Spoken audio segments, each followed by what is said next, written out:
Durant le congrès de l'ACC 2025 à Chicago, j'ai eu le grand plaisir de présenter les résultats de l'étude APICAT qui a été présentée dans la session des late breaking et donné lieu à une publication simultanée dans le New England Journal of Medicine. APICAT, c'est quoi? Quelle est la question? La question, c'est une question nouvelle qui est celle du traitement prolongé de la maladie veineuse thromboembolique associée au cancer.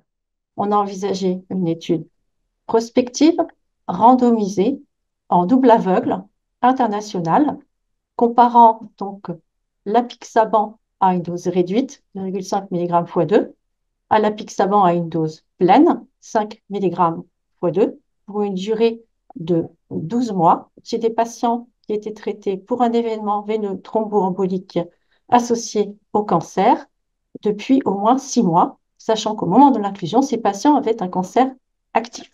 En premier lieu, ce qu'on voulait montrer, c'est la non-infériorité de la dose réduite, parce que ce qu'on se redoute le plus, c'est le risque de récidive.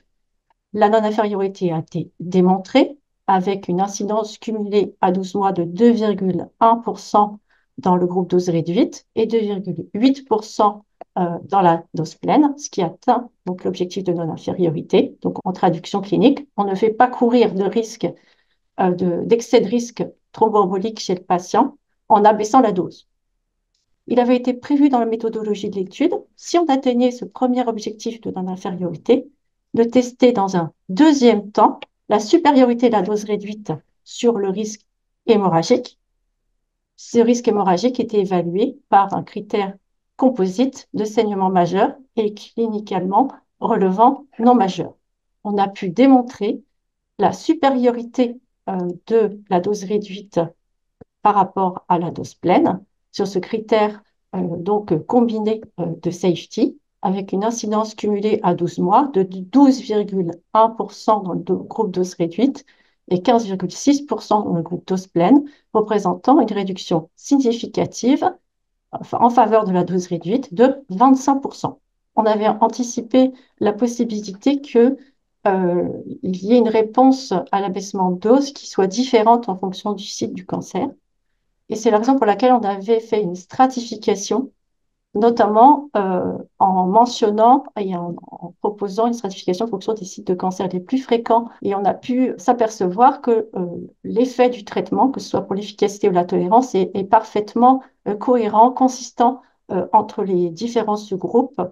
Et on n'a pas de différence d'effet de traitement, que ce soit en fonction du site de cancer ou que ce soit également en fonction des caractéristiques de patients, c'est-à-dire en fonction de l'âge, notamment de la fonction rénale ou du sexe.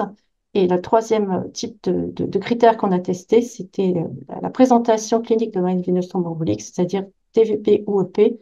Et là encore, on n'a pas d'hétérogénéité de l'effet de traitement dans cette étude. Nous pouvons donc conclure de cette étude que proposer aux patients qui ont terminé 6 mois de traitement pour un événement veineux thromboembolique associé au cancer, en leur proposant une dose réduite, on est non inférieur à poursuivre la dose pleine, mais en même temps, on est supérieur en termes de tolérance. Donc, ces patients, on les protège et on les fait moins saigner en abaissant la dose au bout de 6 mois et en leur proposant de l'apixaban de 2,5 mg x 2 par jour.